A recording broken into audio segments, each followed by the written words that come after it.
Atenção, ouvintes da Evangélica FM, para o top de 5 segundos.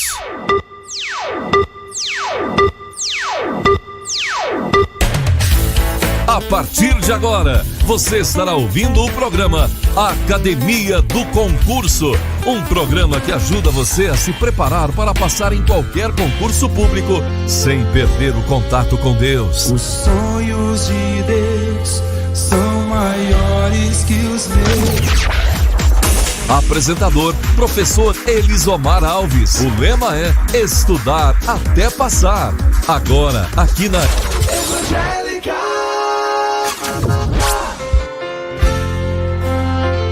Bom dia, meu povo. Bom dia, meu povo que está me ouvindo através da web rádio Evangélica FM. Você que já recebeu o meu link aí para assistir pelo Face da Rádio Evangélica FM.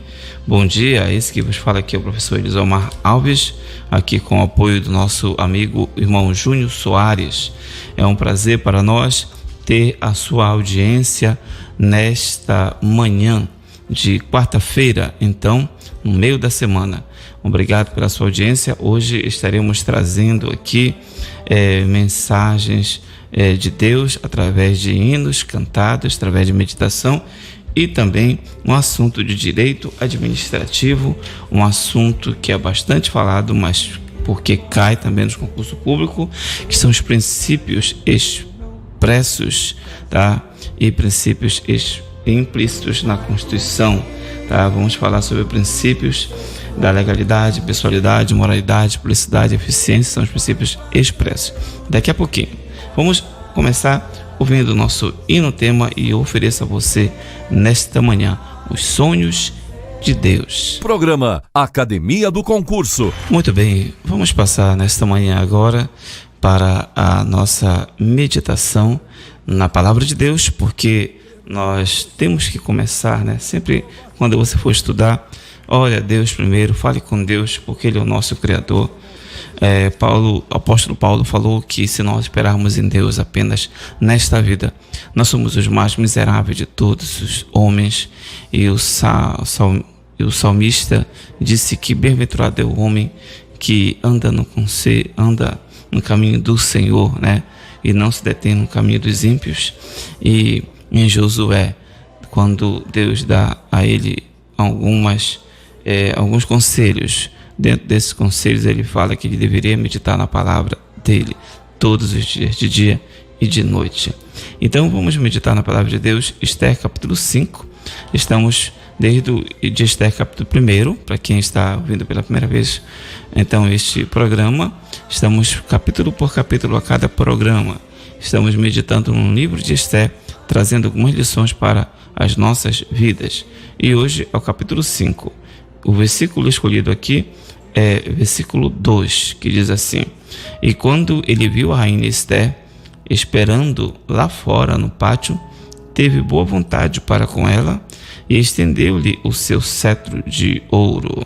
Esther entrou, chegou perto dele e tocou na ponta do cetro. Esther capítulo 5, versículo 2. Meditação. Aprendemos que o Senhor Deus tem poder para trabalhar no coração até dos mais poderosos da terra, para dar graças aos seus servos, como aconteceu com Esther, que, além de ser rainha, tinha como principal característica ser serva do Deus Altíssimo.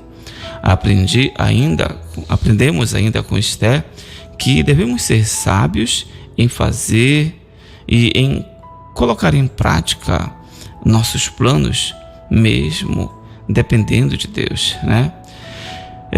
Ela teve organização e paciência na execução do plano que resguardaria a vida de todo o seu povo, inclusive a dela. Então, Esther, quando ela soube que Naamã planejava matar os judeus, e ele já havia conseguido isso, porque ele fez com que aquele rei imaginasse aquele povo judeu que estava morando lá naquela terra, estava cativo naquela terra, ele fosse considerado inimigo do rei, inimigo da coroa. e já havia sido determinado então um dia que eles morreriam. O povo poderia matar os judeus, todos poderiam matar os judeus. Então Esté estava numa posição de autoridade como rainha, mas para ela falar com Deus, falar com o rei, ela precisava ser chamada. E como ela tinha que fazer alguma coisa, ela jejuou então 3 dias juntamente com as suas servas e pediu que o povo todo jejuasse, mandou uma mensagem para Mardoqueu. Então o povo todo começou a jejuar, porque ela sabia que Deus precisava aprovar aquele ato dela, precisava estar com ela para protegê-la. E quando ela então, depois de jejuar aqueles 3 dias, ela foi se apresentar ao rei, sabendo que, conforme a lei da época, se o rei não estendesse o cetro para ela, ela seria levada para a morte imediatamente.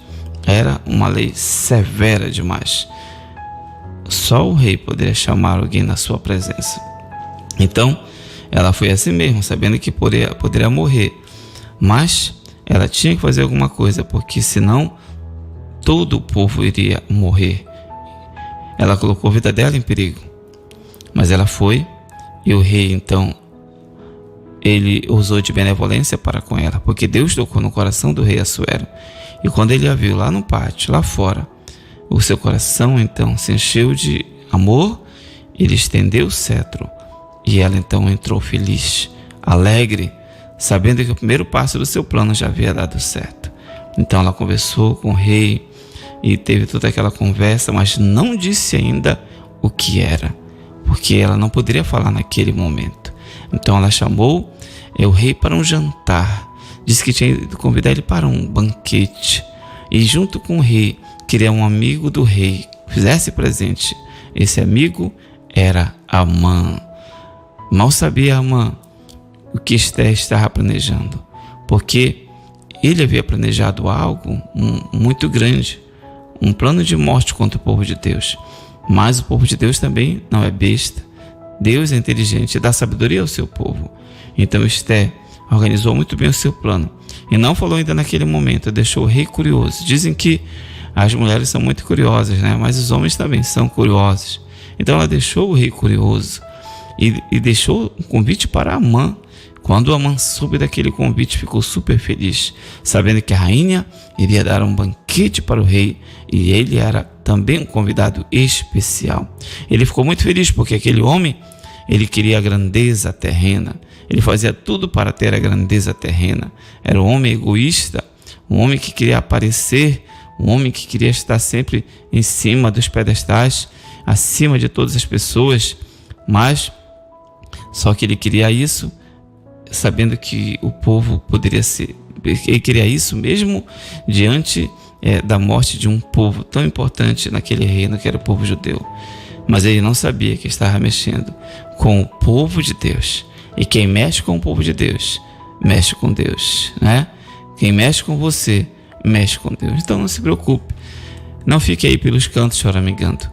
Se você está com Deus, Deus está com você, porque ele fala que se me buscares, eu me deixarei achar. Então busque a Deus nesse momento, busquemos a Deus e vá à luta. Deus está com você, você vai vencer. Não desista, continue firme nessa jornada. Concurseiros, continue firme nessa jornada. Você que tem outros projetos que não seja concurso, fique firme também nessa jornada e coloque Deus na frente, porque com Cristo no barco, como diz aquele hino, tudo vai muito bem. Essa foi a nossa meditação de hoje. Na próxima meditação, você vai ver o que acontece com Amã. Amém. Você está ouvindo o programa Academia do Concurso com o professor Elisomar Alves. Muito bem, estamos de volta então, após esta meditação maravilhosa na Palavra de Deus. Vamos começar a nossa aula hoje. Você já estudou sobre os princípios da administração pública? Pois é, vamos estar estudando esses princípios, mas antes eu vou falar um pouco sobre o Estado, né? Sobre o conceito de Estado. Então, Estado é uma sociedade política e juridicamente organizada em determinado território. É uma sociedade política e juridicamente organizada em determinado território. Isso é o Estado, tá bom? Então, para que exista um Estado é necessário ter 3 elementos: povo, território e governo soberano. Povo, território e governo soberano. Povo, território e governo soberano.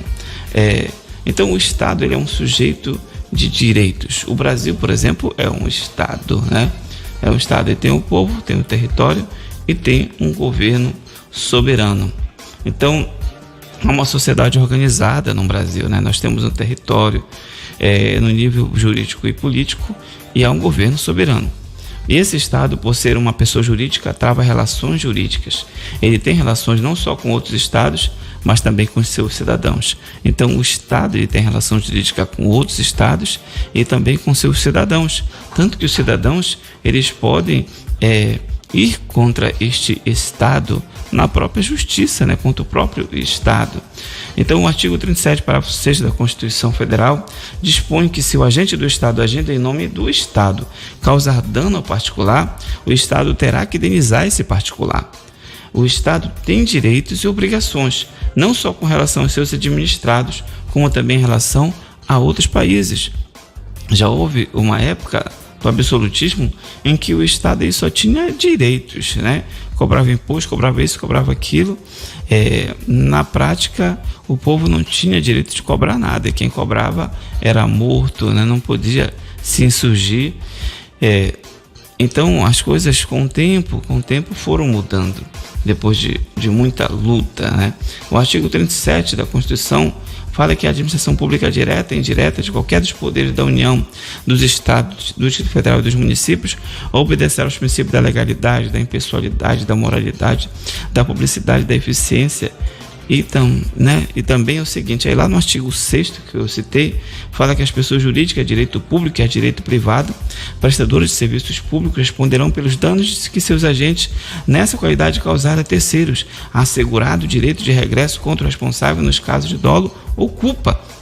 Então, as pessoas jurídicas, direito público, né, e as de direito privado que prestam serviço público, por exemplo, pessoa jurídica é direito público, o Estado em si, né, um médico que trabalha para o SUS, um instituto de previdência, como o INSS, é uma pessoa jurídica de direito público, né? Mas também tem direito privado, prestadores de serviço, como, por exemplo, as empresas de ônibus. Então, elas são direito privado, mas prestam serviço público. Então, se elas causarem prejuízos aos seus agentes, né, as pessoas em geral, elas devem então responder por esses danos, devem pagar esses danos, tanto dano material quanto dano moral é reconhecido. Tá bom? Então, e o artigo 37 então traz muitos detalhes, vamos estar estudando sobre isso. E nós temos também os poderes do Estado. O Estado, ele tem poder legislativo, tem o poder judiciário, tem o poder executivo. Cada um desses poderes tem sua função típica e sua função atípica. Então, nós temos 3 poderes: poder judiciário, poder legislativo e o poder executivo. Cada poder tem sua função típica, que é uma função própria daquele poder, né? Função para a qual ele foi criado. E tem outras funções que são atípicas, que não são para as quais ele foi criado, mas que ele terá que exercer. O poder judiciário, a função principal é julgar as causas que se lhes apresentam, né? O poder legislativo principal, a função típica dele é legislar e fiscalizar o executivo, é a função típica do poder legislativo. E o poder executivo, a função típica dele é executar todas as tarefas que lhe diz respeito, tá bom? Mas cada um deles também tem a sua função atípica, porque o poder judiciário, por exemplo, ele tem também a função administrativa, né? Que é uma função do poder executivo, aquela função administrativa e de governo. mas ele também tem isso, não tem no Poder Judiciário. Então, quando um poder está trabalhando uma função que não é típica dele, nós chamamos de função atípica. Exemplo de função atípica do Poder Judiciário é quando ele está contratando servidores, demitindo, exonerando, né, tratando da folha de pagamento, dando férias, aposentadoria. Isso é uma função atípica. E igualmente o Poder Legislativo também tem essa mesma função atípica, porque eles também fazem concursos, contratam servidores, demitem, exoneram, férias e tudo mais. É uma função atípica também do Poder Legislativo. Mas o Poder Legislativo também, quando eles estão lá, quando um servidor faz um pedido administrativo, né, lá perante aquele poder, eles podem dizer sim ou não para aquele pedido, eles julgam aquele pedido, que seria uma função própria do Poder Judiciário, mas atipicamente eles estão ali julgando, né, julgando o que nós falamos administrativamente. E isso é uma função atípica do Poder Legislativo. O Poder Executivo, por sua vez, também tem essa função atípica de julgar os processos que chegam lá com ele, que são os processos administrativos dos servidores. O servidor vai lá, solicita uma licença, né, solicita algo referente a ele, né, faz um pedido, um direito mesmo que ele acha que tem, umas férias que não lhe foram dadas, né, um pagamento que não foi feito. Então ele solicita ao próprio Poder Executivo, tá?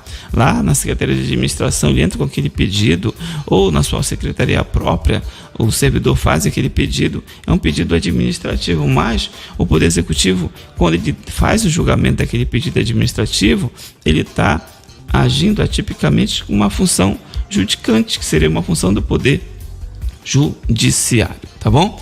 Mas então nós temos funções típicas e funções atípicas, tá bom? Como eu já acabei de explicar.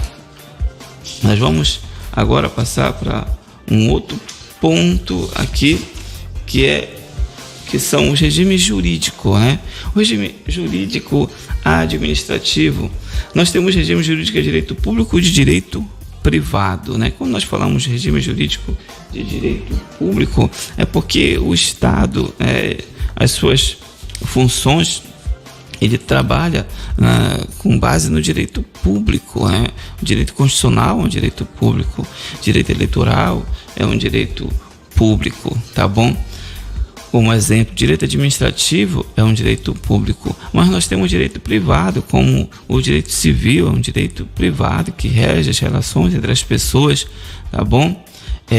Então, a expressão regime jurídico é comumente utilizada para demonstrar um conjunto de normas jurídicas que disciplinam as relações jurídicas firmadas pelos sujeitos de uma sociedade. Ademais, parte da doutrina costuma dividir regime jurídico em regime de direito público e regime de direito privado. Então, quando o Estado está atuando dentro do direito público, nós falamos que ele está trabalhando com base um regime de direito público, mas muitas vezes o Estado também ele atua com base no próprio direito privado, quando ele tem que intervir na economia, quando ele cria, por exemplo, uma instituição na administração pública indireta, quando ele cria um banco, por exemplo. A Caixa Econômica Federal é um banco criado pelo Estado, mas ele é um banco público que atua dentro do direito privado, a Caixa Econômica Federal, né?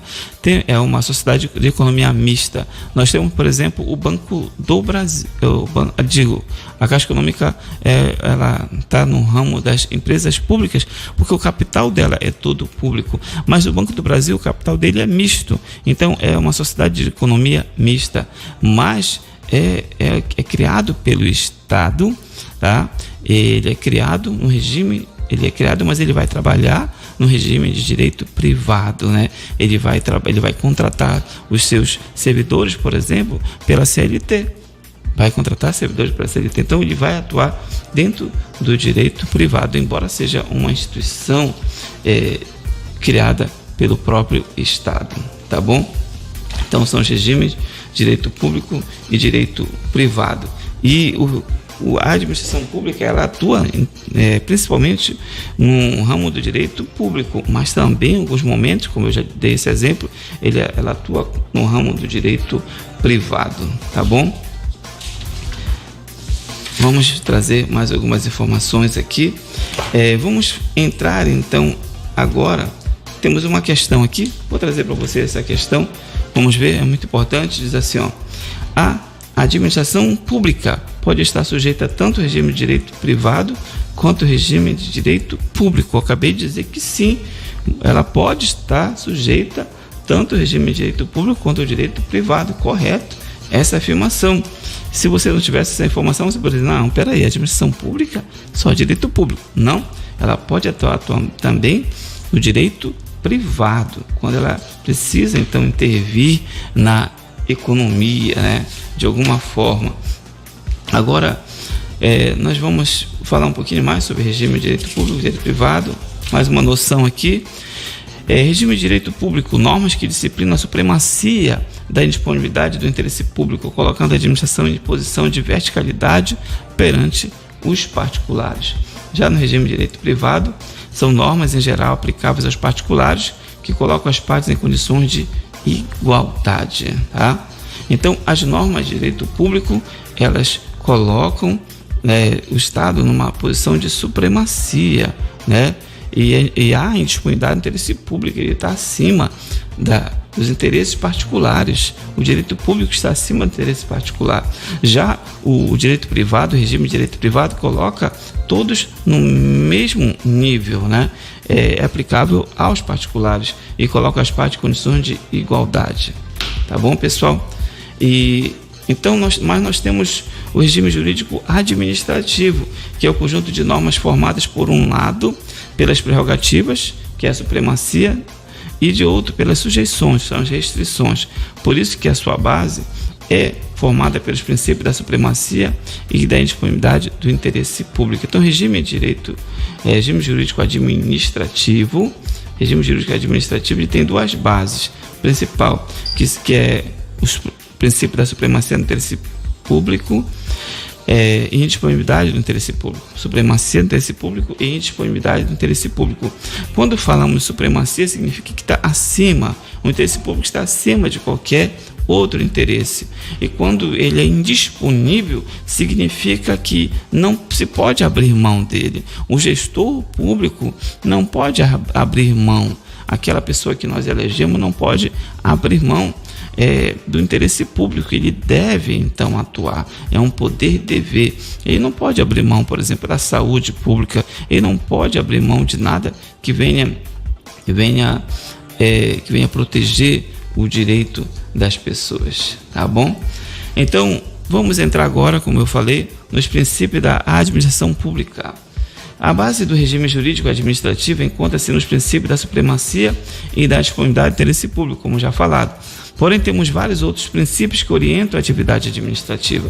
Dessa forma, é fundamental compreendermos o conceito dos princípios administrativos antes de estudarmos cada um deles. Então, os princípios administrativos são os valores, as diretrizes, os mandamentos mais gerais que orientam a elaboração das leis administrativas, direciona a atuação da administração pública e condiciona a validade de todos os atos administrativos. Então, quando você ouvir falar de princípios administrativos, você vai lembrar: são os valores, são as diretrizes, são os mandamentos gerais, né, que estão acima de todos os outros, que vão orientar, vão direcionar a atuação da administração pública. Se a administração pública não está seguindo aqueles valores, aquelas diretrizes, então está errado, então algo vai ter que ser feito para que ela volte aos trilhos, tá bom? São, portanto, as ideias centrais de um sistema, estabelecendo suas diretrizes, conferindo a ele um sentido lógico, harmonioso e racional, que possibilita uma adequada compreensão de sua estrutura. Ademais, os princípios determinam o alcance e o sentido das regras de determinado sistema do ordenamento jurídico, balizando a interpretação e a própria produção normativa. Então, os princípios, eles vão ser a base da produção normativa. Ora, se uma norma está sendo criada e ela fere o interesse público, ela fere a moralidade, ela fere a eficiência, então essa norma não vai poder passar. Essa norma vai ser considerada inconstitucional. Então significa que os princípios, eles dão a base, né, para a produção normativa. Inclusive, eles direcionam a interpretação das leis, né, As leis são interpretadas também através desses princípios que nós vamos estudar. Percebemos, então, que os princípios estabelecem valores e diretrizes que orientam não só a aplicação, como também a elaboração e a interpretação das normas do ordenamento jurídico, permitindo que o sistema funcione de maneira harmoniosa, equilibrada e racional. É importante que os princípios, então, da administração pública, a cada pessoa tem os seus princípios de vida, né? Cada família tem uma maneira que age. Você aprende muitos princípios com seu pai, com a sua mãe.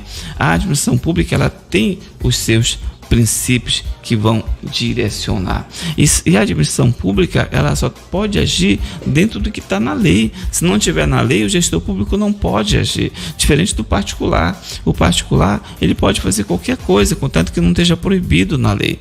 Se não está proibido na lei, ele pode fazer. Ele não precisa esperar uma ordem para ele fazer. Se não é proibido, ele pode fazer. Já a administração pública é diferente. Ela só pode fazer o que está escrito na lei. Tem que estar escrito para que possa fazer, tem que estar ordenado, tá bom? Um exemplo aqui do princípio da moralidade. O princípio da moralidade condiciona a atuação administrativa segundo os princípios da probidade, da boa-fé, invalidando por conseguinte os atos decorrentes de comportamentos fraudulentos e astuciosos, tá? Esse tipo de princípio serve para balizar as ações administrativas, auxiliar a interpretação das regras e direcionar a produção legislativa. Nesse sentido, existem inúmeros princípios, como a legalidade, a razoabilidade, a moralidade, a publicidade, a continuidade, a autotutela. São princípios que estaremos estudando, tá bom? Nós temos princípios expressos e temos os princípios implícitos, nós temos princípios expressos e temos princípios explícitos. Expressos são aqueles que vêm claramente descritos, e implícitos são aqueles que você percebe pela própria fala da Constituição. Você percebe que existem esses princípios. Então, os nossos estudiosos, né, os nossos juristas perceberam que existem os princípios implícitos na Constituição Federal.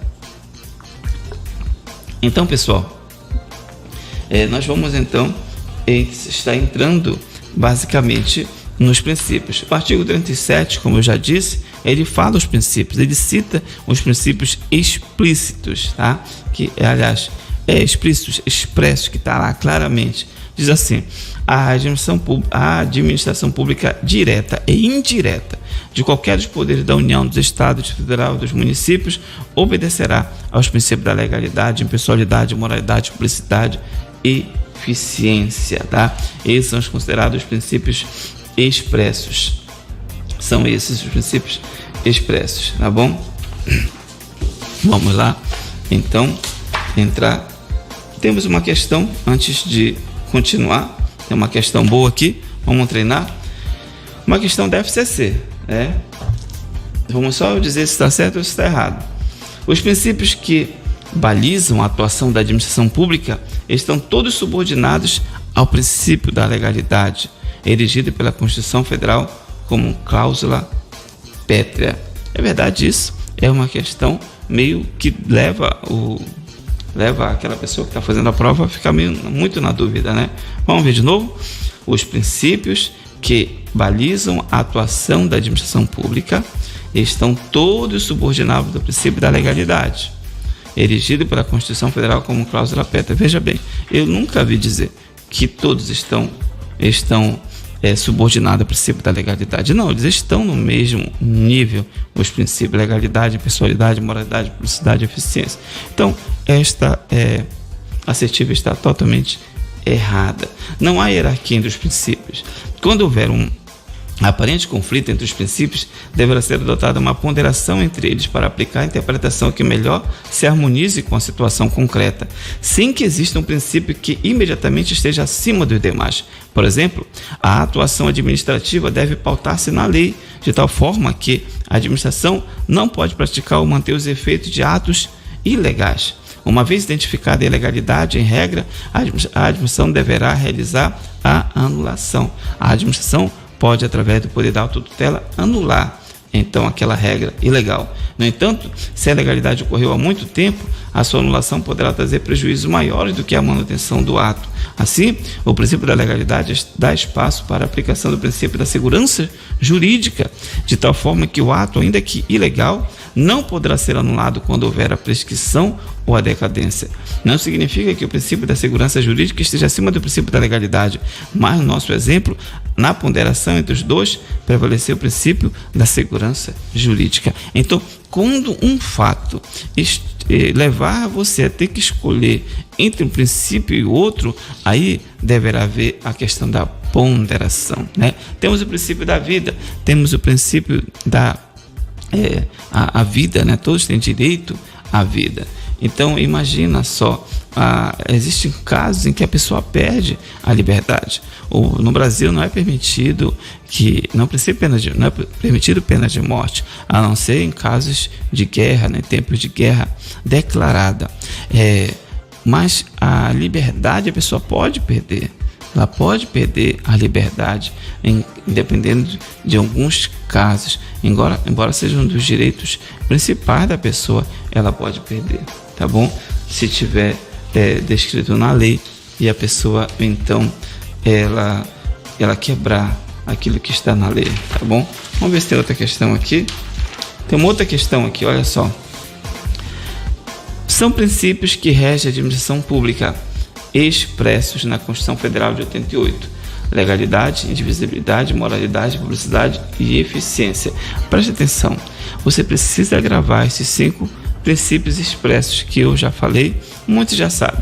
É só você gravar aquela sigla LIMP: L de legalidade, I de impessoalidade, M de moralidade, P de publicidade, E de eficiência.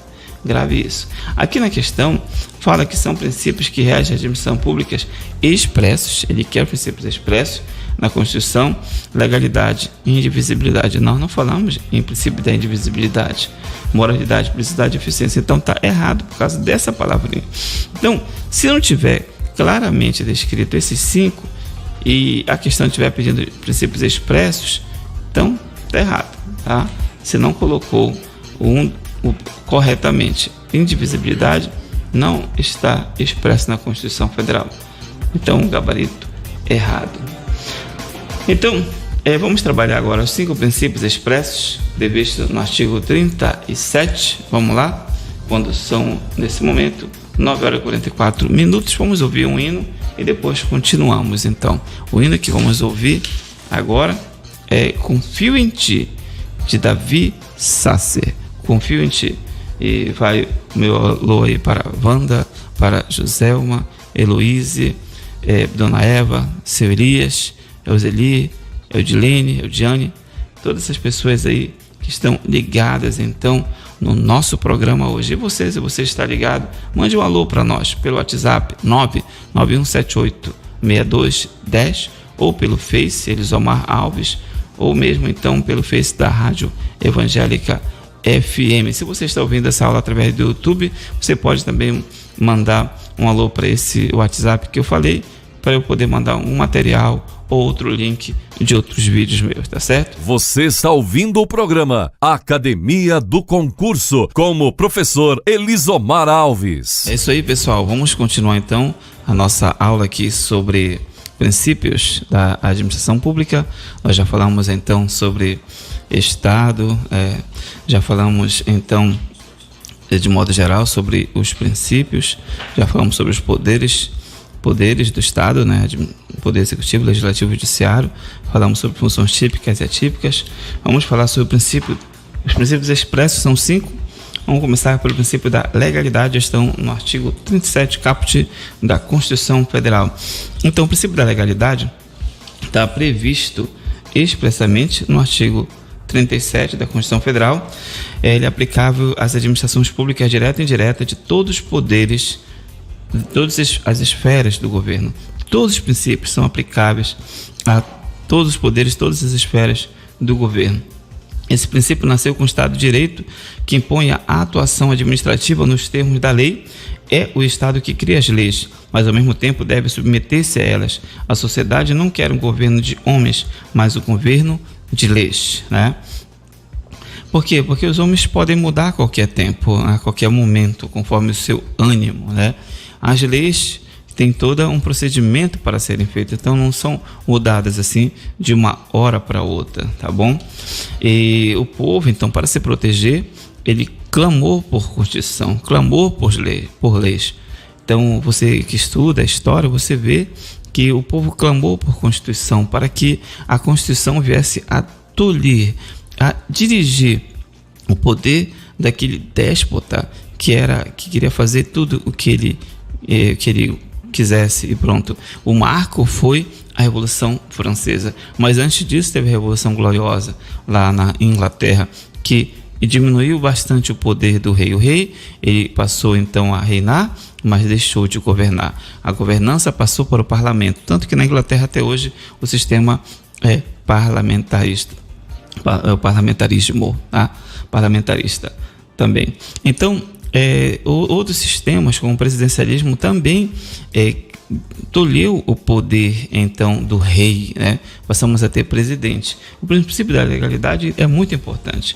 Maria Silvia Zanella de Pietro, que é uma grande jurista, ela fala que o princípio da legalidade constitui uma das garantias principais de respeito aos direitos individuais. Isso ocorre porque a lei, ao mesmo tempo em que os define, estabelece também os limites da atuação administrativa que tenha por objeto a restrição ao exercício de tais direitos em benefício da coletividade.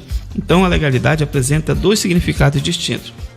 Primeiro, aplica-se aos administrados, isto é, às pessoas e às organizações em geral. Primeiro, conforme dispõe o inciso 2 do artigo 5º da Constituição Federal, que diz que ninguém será obrigado a fazer ou deixar de fazer alguma coisa senão em virtude de lei. Então, o princípio da legalidade tem essa vertente para o particular, para cada um de nós. Não podemos ser obrigados a fazer alguma coisa senão em virtude de lei. Se a lei não diz que você deve fazer aquilo, então você não precisa fazer. Se não tem uma placa dizendo que é proibido estacionar, você pode estacionar. Mas se tiver uma placa dizendo que é proibido, então você não pode estacionar. Então, este é o lado do princípio da legalidade para o particular. Mas o segundo sentido do princípio da legalidade é aplicável à administração e decorre diretamente do artigo 37, caput, da Constituição de 88, impondo a atuação administrativa somente quando houver previsão legal. Portanto, a administração só poderá agir quando houver previsão legal.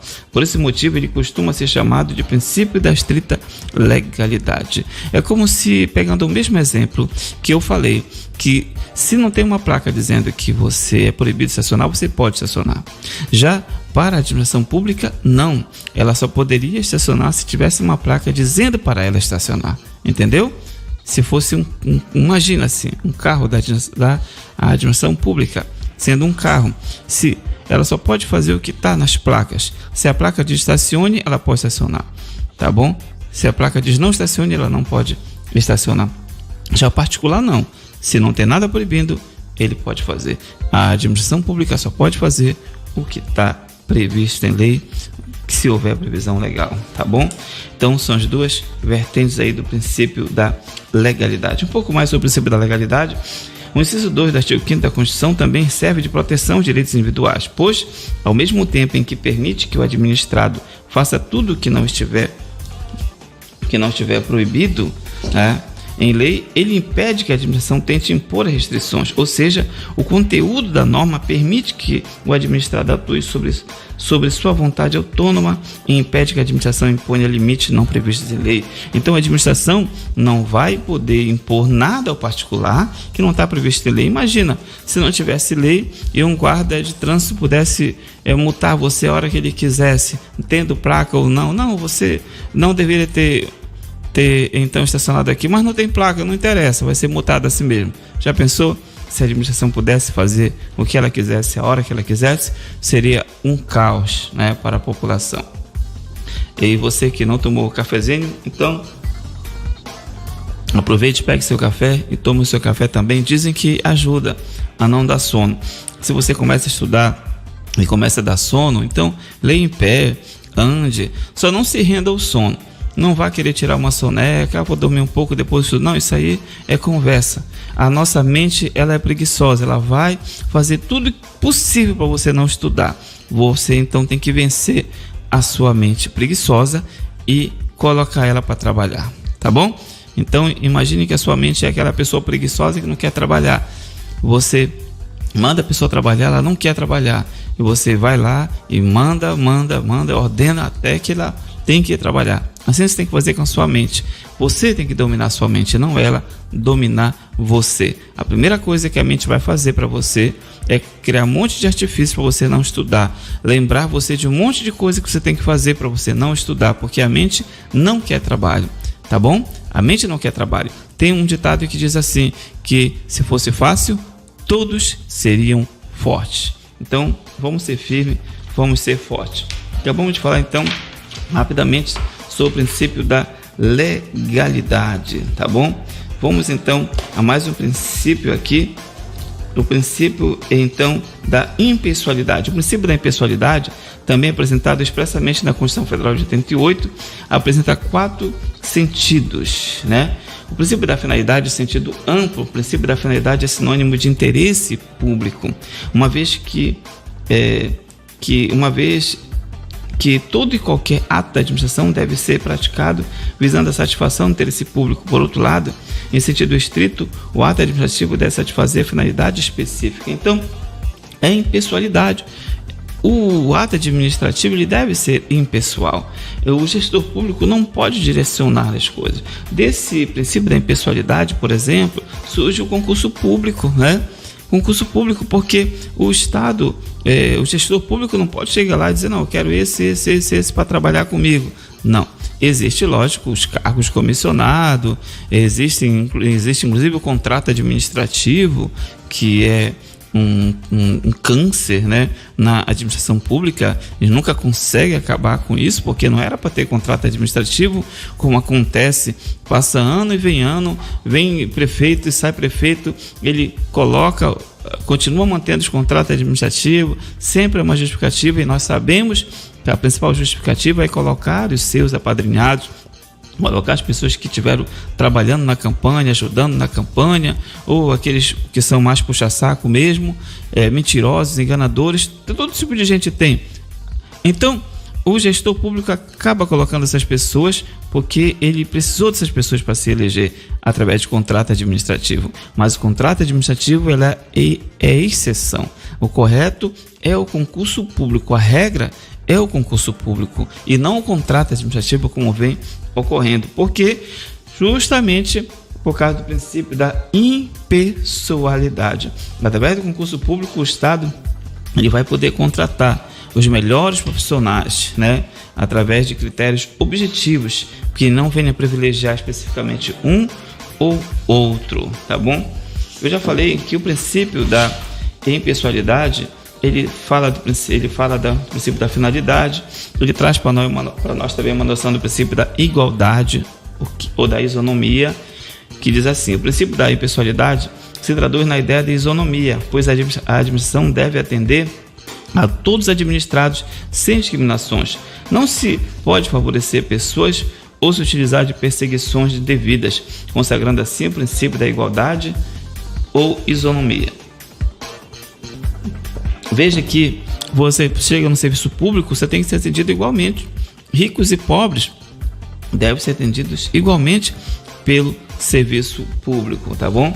O princípio da impessoalidade também nos traz a vedação de promoção pessoal. Os agentes públicos atuam em nome do Estado. Dessa forma, não poderá ocorrer a personalização, a pessoalização ou promoção pessoal do agente público pelos atos realizados. Por exemplo, o Estado faz uma obra, ele não pode colocar assim, obra do governador Valdez Góes. Esse homem é o homem que veio para isso, aquilo, sei lá. Não pode isso. Pode colocar obra do governo do Amapá, colocar até aquela frase, né, de impacto do governo, mas não pode colocar nada pessoal do gestor público, tá bom? Por causa do princípio da impessoalidade. Isso cai, entendeu? Cai em questão.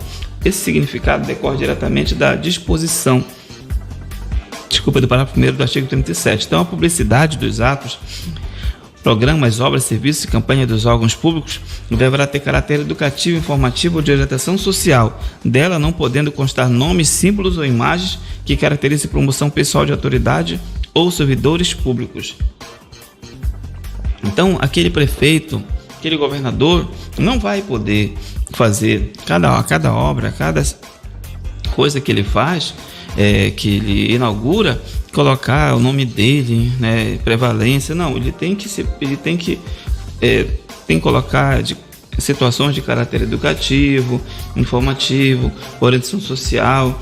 Não pode colocar o nome, símbolo, imagem que vai caracterizar a promoção pessoal daquela autoridade ou nem daquele servidor, qualquer servidor que seja, tá bom?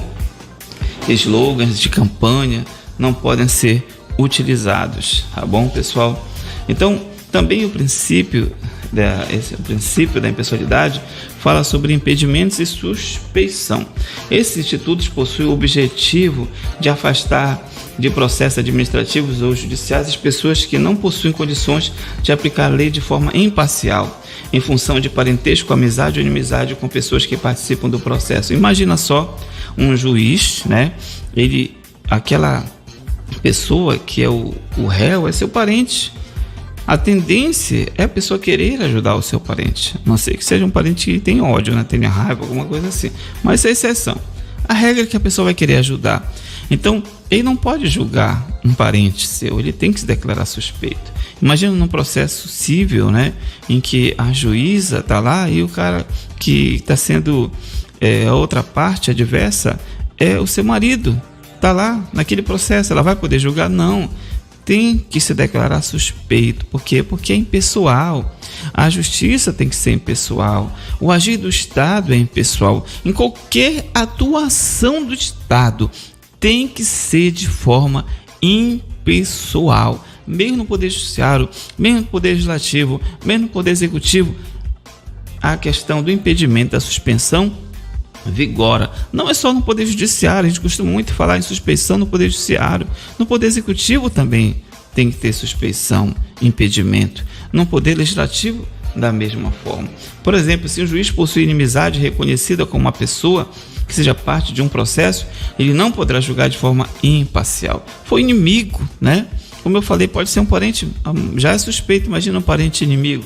De qualquer forma, ele vai estar julgando de forma imparcial. Dessa forma, buscando evitar possíveis favorecimentos, preservando a isonomia do julgamento, recomenda-se o afastamento da autoridade, tá bom?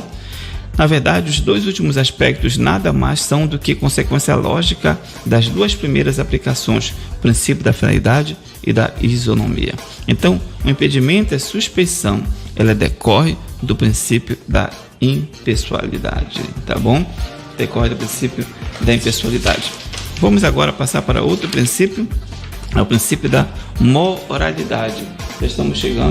Já chegamos aqui no fim do nosso horário, do nosso programa. Vamos só continuar mais um pouco para terminar aqui o princípio da moralidade. Vamos deixar os outros para falar num próximo programa. O princípio da moralidade, muito importante, tá bom? O princípio da moralidade, que também está previsto de forma expressa no caput do artigo 37 da Constituição Federal. Muito se discutiu sobre a existência da moralidade como princípio autônomo, uma vez que seu conceito era considerado vago e impreciso. Dessa forma, a doutrina entendia que, na verdade, o princípio estava absorvido pelo princípio da legalidade. O princípio da moralidade é absorvido pelo princípio da legalidade? Com certeza isso não, né? Porque nem tudo que é legal é moral. Existem leis que passaram por todas as fases e foram aprovadas, mas elas são leis imorais, feitas para privilegiar uma classe de pessoas, um grupo de empresários, um grupo de pessoas, leis que são encomendadas por lobistas de grandes empresas. Infelizmente isso acontece, tá bom? No entanto, tal compreensão encontra-se prejudicada, uma vez que a própria Constituição Federal incluiu os princípios da legalidade e moralidade como princípios autônomos, tá? São princípios autônomos, a legalidade e a moralidade. Tratou cada um de forma individual. Ademais, são diversas previsões de condutas contra a moralidade administrativa apresentadas na Carta de 88, como, por exemplo, o artigo 37, parágrafo 4º, que dispõe que os atos de improbidade administrativa importarão a suspensão dos direitos políticos, a perda da função pública e a disponibilidade dos bens do ressarcimento ao erário.